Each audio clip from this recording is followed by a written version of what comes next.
Hello, welcome to my YouTube channel ABS creation.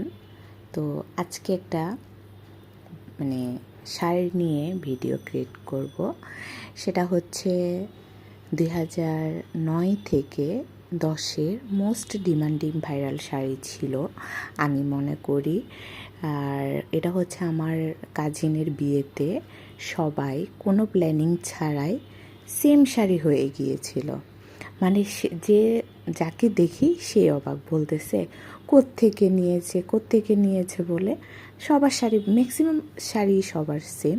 তো সে শাড়িটা আজকে আমি পরতেছি, যেহেতু এটা আমার মায়ের শাড়ি ছিল, আর মায়ের শাড়ি পরতে সব মেয়েদেরই ভালো লাগে। এটা আমার মা আমাকে দিয়ে দিয়েছিল, কারণ মায়ের শাড়িতে হালকা দাগ পড়ে গিয়েছিল। মা বলল যে শাড়িটা তুই ওয়াশ করে তুই পরে ফেলিস। তা এখন হচ্ছে আমি পরে দেখতেছি শাড়িটা কোন জায়গায় আসলে দাগটা পড়েছে।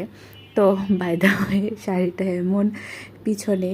তো এখন চিন্তা করতেছি যে শাড়িটা আসলে ওয়াশ করতে হবে, নাহলে পরা যাবে না।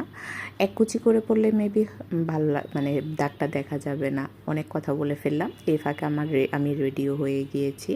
শাড়িটা পরে আমাকে কেমন লাগতেছে অবশ্যই কমেন্ট করে জানাবেন। আর হচ্ছে যে মেরুন হলুদের কম্বিনেশনটা না জাস্ট এক কথায় অসাধারণ। এদিকে আমার যেটা সাপোর্ট দেওয়ার মোবাইল স্ট্যান্ড সেটাই ভেঙে গেল। আর এদিকে আমি কতগুলা জুয়েলারি বের করে ফেলেছি, একটার পর একটা দিয়ে দেখতেছি কোনটা ভালো লাগে। আসলে কোনোটাই ভালো লাগতেছে না আমাকে। পরবর্তীতে আমি এই সিম্পল জুয়েলারিটা পরলাম। আসলে সাজগোজ আমার জন্য না, আমার না সাজতে খুব একটা ভাল লাগে না। গরমে সাজটাজ আমার ভালো লাগে না। আমার মনে হয় যে মেকআপ ছাড়াই আমার নিজেকে খুব ভালো লাগে। তো এটা ঠিক করতেছি লাস্টে ঠিক করে নিলাম। আর কিছু ক্লিপ নিচ্ছি আমি ভিডিওর জন্য, কিছু শর্ট রিলস বানালাম এগুলোর জন্য। তো আমাকে এই শাড়িটাতে বা সিম্পল সাজটাতে কেমন লাগতেছে অবশ্যই কমেন্ট করবেন। আর আমি ঘুরে ফিরে নিজেকে দেখতেছি। আসলে মায়ের শাড়ি তো পরলে এটার সাথে আসলে ইমোশনাল হয়ে যায়। এরপরে কি করব, জাস্ট কয়েকটা এই যে রিলসের জন্য ভিডিও নিচ্ছি। তো আপনারা অবশ্যই আমার চ্যানেলটা সাবস্ক্রাইব করে দিবেন। অনেক ভিউজ হয় আমি দেখি বিভিন্ন আমার ভিডিওগুলোতে, কিন্তু আমাকে কেউ সাবস্ক্রাইব করে না। অবশ্যই লাইক অ্যান্ড সাবস্ক্রাইব করে দিবেন। পরবর্তীতে আর না পেরে মুখ ক্লিন করে আসলাম।